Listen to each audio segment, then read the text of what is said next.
हाँ, और एक मैं ये भी कहना चाह रहा हूँ कि कभी भी जैसे कि अगर हम लोग इल्यूमिनाटी के खिलाफ जाए, चाहे इनको हम भगाना चाहे, इनसे हम इनके खिलाफ हम युद्ध करना चाहे, तो पॉसिबल नहीं है। पॉसिबल क्यों नहीं है? एक छोटी सी कहानी मैं कहता हूँ कि जंगल में भाई सबसे पावरफुल शेर है, और वो किसी गधे को पकड़ के लेकर आया, और उस गधे को उसी की टीम का अगर वो लीडर बना दिया जाए, तो गधा जो है वो अपने आप को फिर शेर की बराबरी समझता है, और अपनी इलाके में जाके और मतलब उस पे रोप चारता है, मतलब दादागिरी करता है, मतलब कहता है भाई मैं पावरफुल बंदा हूँ। तो लोग भी उससे डरते हैं, जो नॉर्मल जो गधे होते हैं उसके नीचे, वो भी डरते हैं भाई, हाँ ठीक है भाई, ये इसके सर के ऊपर सेठ का हाथ है, पावरफुल बंदे का हाथ है, तो वो लोग डरता है। अच्छा, अब शेर की क्या कहानी है भाई, जिसको लीडर बनाया भाई, वो तू तो भाई, तेरे को हमने लीडर बनाया तो हमको एक गधा डेली ला के देगा। तो वो बेचारा अपनी पावर बनाने के लिए वो हर रोज अपनी बिरादरी से और अपने इलाके से एक गधा ला के उसको देता है। तो मैं वही कहना चाह रहा हूँ कि अगर हम लोग भी किसी बंदे के खिलाफ जाना चाहे, तो पॉसिबल नहीं है। कहानी क्या है कि अगर हमारी में एकता, पहले बात तो हम में एकता नहीं है, हम उठ खड़े नहीं हो सकते। दूसरी बात ये भी कि जो क्रांति 47 में हो चुका है ना अपने भारत में, वो दोबारा नहीं होएगा। ये लिख लो, दोबारा इसलिए नहीं होगा क्योंकि उस टाइम एकता था लोगों में। भाई एकता कहने में मेरे को अभी भी हंसी आ रही थी। अगर एकता था तो फिर वो लोग कौन थे जो भारत को गुलाम बनाया था? वो सैनिक कौन था? है ना? तो उस टाइम जो भी था, लेकिन आज़ादी तो मिली, ठीक है। अपने भारत के भी सैनिक लोग थे उसमें, क्योंकि उनके बिना, भारत के सैनिक के बिना तो गुलाम बनाना मुश्किल था अंग्रेजों को, है ना? तो कहीं ना कहीं तो वहाँ भी गलती तो है ही है भाई। गलती तो हम जो ऐसे ही कहते हैं ना कि अपने भारत जो विश्व गुरु है, गलत कहते हैं हम। हमारे भारत में पहला शिक्षा है, ये भी गलत हम मानते हैं। और हमारे भारत में जो महापुरुष थे, योद्धा थे, वो भी हम गलत मानते हैं। अगर ऐसा होता, ऐसा था, तो चंद लोग आके हम पे गुलामी कर गए। सोचने वाली बात है कि कुछ लोग आके विदेश से और हम पे गुलामी कर गए, हम उसके गुलाम हो गए। तो कहाँ के हम विश्व गुरु थे? कहाँ गई हमारी शिक्षा उस टाइम? और जो हम आज से कंपेयर करते हैं पुराने जमाने से कि हम पहले ऐसे थे वैसे थे, तो वो जब थे तो उसी टाइम तो गुलामी हुई ना। तो हम कहाँ थे उस टाइम? हम लड़ने में आगे थे, हम शिक्षा में आगे थे, हम धनी में आगे थे, हम लोग व्यापार में आगे थे, हम लोग खेती जो सारे खेती अनाजों में आगे थे। तो हम उस टाइम आगे थे, तो फिर हम लड़ाई भी क्या आगे क्यों नहीं थे? हम गुलाम कैसे हो गए कुछ लोगों के चक्कर में? कुछ लोगों के नजदीक नीचे हम गुलाम कैसे हो गए? ये बड़ी बात तो है। अच्छा, अभी बात आते है इस टाइम कि हम लोग 47 की जो युद्ध, जो क्रांति हुई थी अपने भारत में, वो अभी इसलिए नहीं हो सकता है कि उस टाइम कुछ लोग भी जो एकता था, आज तो वो भी एकता नहीं है मतलब आज के टाइम में एकता नहीं है। किसके पास टाइम है यार लड़ाई करने का, झगड़ा करने? किसी के पास टाइम नहीं है।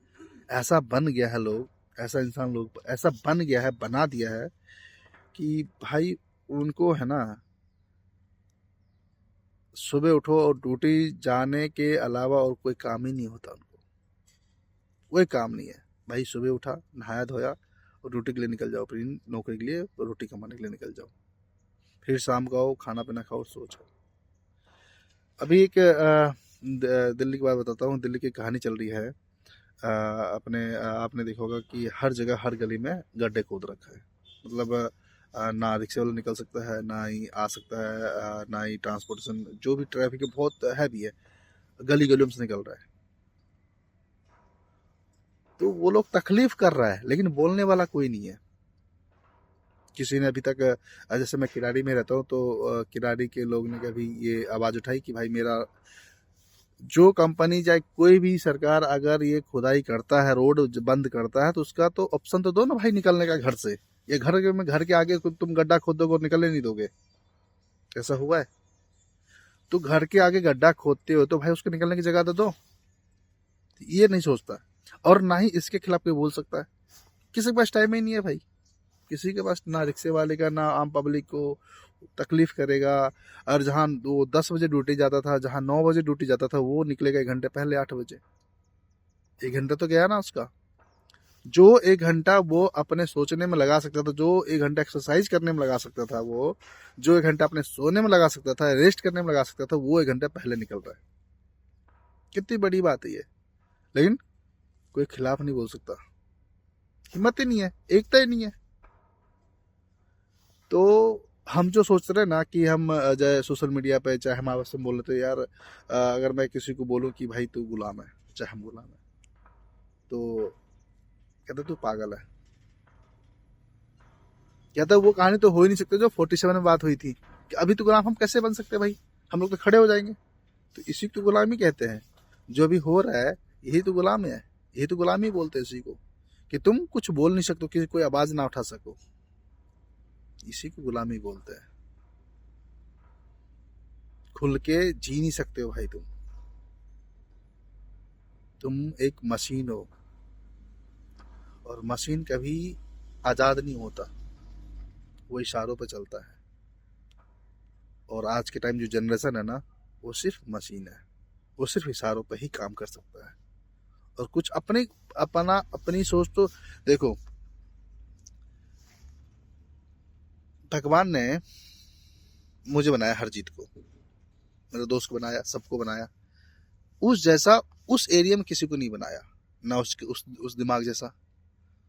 तो फिर ये आपने कैसे सोच लिया कि आप सिर्फ इसी के लिए बने हो, सिर्फ नौकरी के लिए, मशीन के लिए? आप अलग से नहीं सोच सकते, क्योंकि बुद्धि मारी गई है, आप गुलाम हो। और कहते नहीं है कि अगर मेढक को पानी में उबालो और गर्म पानी में डालो तो वो छलांग मार के भाग जाएगा। अब उसको पता चलेगा हाँ भाई ये वो है, मतलब गर्म है, हम मर जाएंगे इसमें, ठीक है, वो छलांग मार के भाग जाएगा। अच्छा, उसी मेढक को ठंडे पानी में रखो, नॉर्मल पानी में जो टेम्परेचर है उसके लिए, उसमें रखो, तो वो उसी में रहेगा, और फिर धीरे धीरे उसको गर्म करते जाओ। तो उसका क्या करेगा, गर्म होगा तो उसका बॉडी एडजस्ट करेगा, है ना। तो कहेगा नहीं भाई ठीक है, वो नेचर की वजह से ऐसा हो रहा है। और गर्म करते जाओ, वो कूदेगा नहीं, और गर्म करते जाओ, कूदेगा नहीं वो। और फिर जब और ऐसी स्थिति आ जाएगी पानी का, जो बहुत गर्म मरने मारने वाला उसका पानी, मतलब ऐसा कितना गर्म हो जाए कि वो मर सकता है, उस टाइम उसके अंदर इतनी पावर ही नहीं होगी कि भाई वो छलांग मार के बाहर बाहर निकल जाए। तो उस टाइम क्या होगा, वो मर जाएगा वो उसी पानी में। तो सेम कहानी हमारी इंसानों में इस टाइम हो रहा है। हम लोग को धीरे धीरे धीरे धीरे धीरे धीरे अब तो ऐसी नौबत आ गई कि हम गुलाम ही हैं। समझो बात को, कि हम अपना भाई रोटी नहीं खाते, अपने खेत की चावल तक, दूध तक। अब देखो, तो अब तो कुछ दिन के बाद अमेरिका से दूध आने वाला है यहाँ पर, जो 20 लीटर दूध मिलेगा, जो हमारे किसान साला 40 रुपए बेचते थे, आज वही 20 रुपए में मिलेगा। आपने सुना ही वेंजुला की कहानी, सेम कहानी यहाँ भी होने वाली है। और किसके, सिर्फ बताओ जो वहां बैठा उसके गुलाम होने वाले हैं। और होने वाले नहीं, हम तो गुलाम है ही हैं। हम जो मोदी मोदी मोदी मोदी करते ना, और मोदी सच में इंसान होता ना, तीनों बात आती नहीं अपने भारत में, ठीक है ना। कभी सोचा है कि मोदी के आने के बाद भी अरे हिंदू मुस्लिम हिंदू मुस्लिम?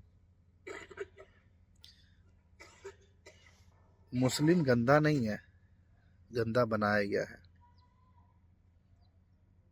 मुस्लिम गंदा नहीं है, मुस्लिम को गंदा बनाया गया है। मैं वैसे गया नहीं हूँ जो गल्फ कंट्री बोलते हैं, लेकिन बहुत लोगों से सुना है भाई जो वहाँ का सफाई, जो वहाँ का ये क्या कहते हैं उसको, करप्शन, और क्या बोलते हैं जो चोरी डकैती है ना, ये गुंडागर्दी, कुछ भी नहीं है वहाँ पे। क्यों नहीं है भाई? वो लोग मुसलमान नहीं है? मुसलमान है ना। तो अपने जो इर्द गिर्द जो भारत का एरिया है, जो भारत से सटा एरिया है, जैसे पाकिस्तान, ईरान, इराक, है ना, जो भी है, तो इस जगह ऐसा क्यों नहीं है? क्योंकि इस जगह को ऐसी नस्ल में, मतलब ऐसा खून में जड़ दिया है। आपको भी मालूम है भारत कितना बड़ा एरिया था? ईरान तक भारत में आता था। पाकिस्तान और ये तो कुछ नहीं है, तो ईरान तक अपने भारत में आता था। जब अगर कहा जाए तो जब अपने ये जब महाभारत हुआ था उस टाइम की कहानी है, क्योंकि गंधार तो आप जानते ही हो, गंधारी कहाँ की थी। तो जो उस टाइम जो एरिया था, बहुत बड़ा एरिया था। तो जो भारत के लोग थे ना, जो मुसलमान कन्वर्ट हुआ है, देखो, जो कन्वर्ट हुआ है वो तो दोगला है। और अपने हिंदू में भी आज जो कन्वर्ट नहीं हुआ है, फिर भी उनके पास ईमान नहीं है। अभी देखो ना, हिंदू में जात कोई भीम बन गया, कोई पंडित बन गया, कोई देखो, हमारे आपको भी मालूम है और हमें भी मालूम है, जो कला जो कला हम जानते हैं, जैसे जो कला सीखेंगे कलाकार होते हैं। अ, अगर मैं जैसे कि मैं बढ़ई हूँ, अगर मैं दूसरी जात का होता तो मेरे को लकड़ी काम नहीं आता। जो बढ़ई होता है, उसको लकड़ी काम आता है, डिजाइनिंग आता है, सब कुछ कर सकता है। जो दूसरी जात होता है उसको नहीं आता है। तब उसको सीखने के लिए उसको फिर सर्टिफिकेट लेना पड़ेगा ना, जाकर डिग्री लेनी पड़ेगी, पढ़ाई करना पड़ेगा उस चीज़ के लिए। सोचो, अगर मैं इंजीनियर नहीं हूँ, तो मुझे जाकर सीखना पड़ेगा। ठीक है, तो वो इंजीनियर हो गया। आज के टाइम किसके कहने पे? भाई जो गुलाम अंग्रेज था उसके कहने पे हम इंजीनियर हो गए, हमने डिग्री ले लिया तो हम इंजीनियर हो गए। ठीक है। और हमारे भारत में खानदानी चलता आ रहा है कि वो नाई है, तो जो नाई नहीं है वो बना के दिखाए भाई, सेविंग जो भी है, अस्तूरा चला के दिखाए। नहीं चलेगा उससे, तो उसका काम ही नहीं है। काम मतलब क्या? उसका खानदान में नहीं है। अगर उसको करना होगा तो सीखना पड़ेगा। तो सोचो, बिना सीखे सीखे हमारे भारत में, बिना सीखे सीखे ये जो विद्या है हट जनरेशन में ट्रांसफर होता गया। जैसे कि मैं बड़ा ही हूँ, मेरे पिताजी करते तो मेरे को भी आता है। बेशक मैं ही काम नहीं करता तो, लेकिन मेरे को आता है। मैं किसी को मतलब लकड़ी को काट सकता हूँ। मतलब ये आम बात नहीं है, बहुत बड़ी बात है। आप कहते हो ना लकड़ी काट के दिखाओ, नहीं कटेगी आपसे। जिन्होंने आज तक किया ही नहीं, और जो हमारे कास्ट का जो बढ़ा ही नहीं है, तो नहीं कर पाओगे आप। तो ये अपने भारत में वो था, रिवाज था।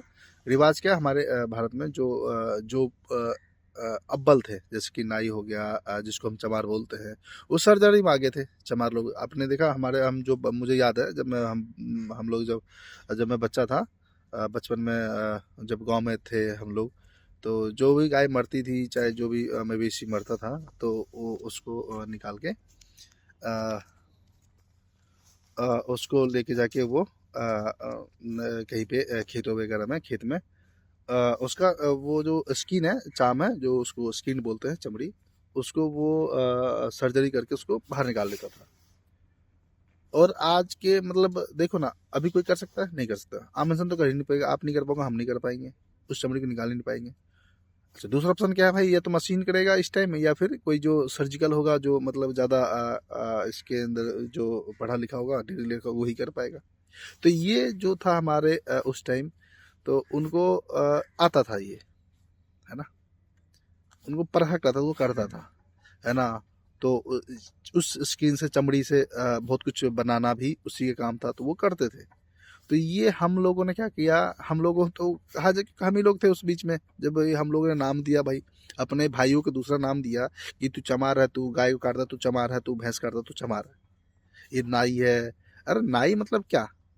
हमने उसको ऐसा मानसिकता बना दिया है कि वो छोटी जात हो, बड़ा ही हो, कोई भी ले लो, छोटी जात हो।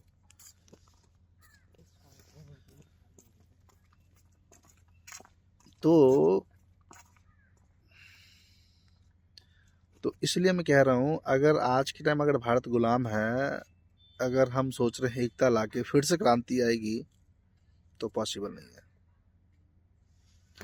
जब अपने घर में नहीं कर सकते, जब अपने घर में तुम्हारे घर के आगे कोई गड्ढा खोद दे और घर से निकलने का रास्ता ना छोड़े, फिर भी तुम चुप हो, तो उसको गुलामी नहीं कहते तो और क्या कहते हैं? देखो भाई, सबके दिल में मन में ये आता है कि भाई हम उठे और हम बोले, लेकिन समय किसी के पास नहीं है, हिम्मत किसी के पास नहीं है। अब रह गई हिम्मत भी, तो हिम्मत भी अकेले कुछ नहीं कर पाओगे, क्योंकि हमें भी पता है कि हमसे कितने कितने धुरंधर लोग आए, बोले और चले गए। अगर इस टाइम मतलब अगर हम लेटेस्ट अगर क्रांतिकारी अगर हम समझे, तो अगर हम बोले तो जो थे हमारे राजीव भाई, वो थे, उस दुनिया में नहीं रहे। तो कहीं ना कहीं ये हम लोग की गलती, ये हम लोग की कमी रही। वो किसने, उन्होंने कौन किया उसके उनके साथ, कौन मारा, उस पर कोई जिक्र करना ही बेकार है। हुआ क्यों? क्योंकि हमारी गलती से हम लोगों ने उस टाइम नहीं समझे, और हम समझ रहे जब राजीव भाई चिल्ला चिल्ला के घर से निकल के पैदल चल चल के जब ये क्रांति ला रहे थे, तो उस टाइम तो कोई साथ नहीं आया, है ना। दूसरा, अभी लेटेस्ट में जो क्रांति चल रही है, डॉक्टर विश्वरूप चौधरी, शायद आप लोगों ने नाम सुना है, यूट्यूब पे अगर देखते, मैं उनसे मिला नहीं हूँ, बाकी मैं जो भी सोशल मीडिया पे देखते मतलब उनसे उनकी मैं सुनता रहता हूँ। तो कहने का ये है कि कम से कम वो तो इस टाइम किसी खिलाफ तो है ना। आप लोगों को मालूम है कि जो एलोपैथी है वो जहर है। तो उनके खिलाफ, उस दवाई के खिलाफ आवाज तो उठ रहा है ना। और कोई एक शख्स बता दो जो उनके भी साथ हो, जो एलोपैथी दवाई ना लेता हो, चाहे इसके खिलाफ हो, भाई हमें ये अंग्रेजी दवाई बंद होना चाहिए। नहीं, क्यों भाई?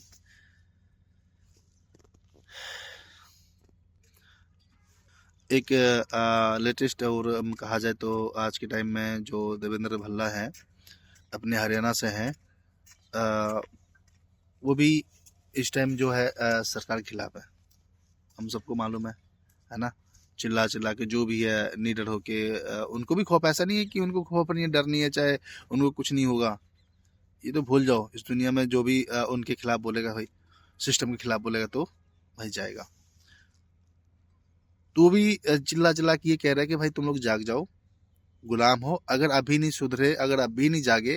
देखो, हमारी एक पीढ़ी, जो पिछले पीढ़ी गई है, वो गुलाम था, है ना। हम गुलामी की बात है, और हमारी जो पीढ़ी, हमारे जनरेशन में क्या हो रहा है कि भाई बिल्कुल वो मतलब वो तैयारी कर रहा है। और इसके बाद जो हमारे बच्चे हैं, तो ये लिख लेना कि जितनी आज़ादी से हम लोग अभी घूम रहे हैं ना, ये तो पक्का है कि हमारे वो बच्चे इतना आज़ादी नहीं करेंगे, वो बिल्कुल मशीनरी रहेगा। आपने उसका शायद साउथ कोरिया के बारे में सुना है ना, बिल्कुल सेम वही कहानी हो जाएगी अपने भारत में भी। ये लिख लो, ये मान लो, अगर अभी नहीं जगे ना, अगर अभी एकता नहीं आई ना, तो फिर गुलामी के लिए अब तैयार रहना। आप नहीं, आपके बच्चे, अपने बच्चे के लिए तैयार रख देना कि भाई तुम गुलाम ही रहोगे। या तो दूसरा ऑप्शन ये, नहीं लड़ सकते, जो सबसे बड़ी शर्मसार, क्या बोलते उसको, शर्म वाली बात है, फिर मैं बोलना चाहूंगा, अगर नहीं लड़ सकते ना, तो भाई अपने घर छोड़ के ना दूसरी कंट्री में बस जाओ।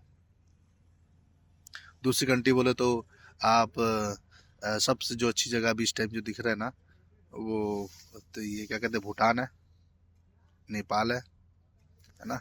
ऐसी कंट्री में जाके बस जाओ भाई, तभी तो सुरक्षित रह पाओगे, तुम्हारे बच्चे सुरक्षित रह पाएंगे, नहीं तो डन।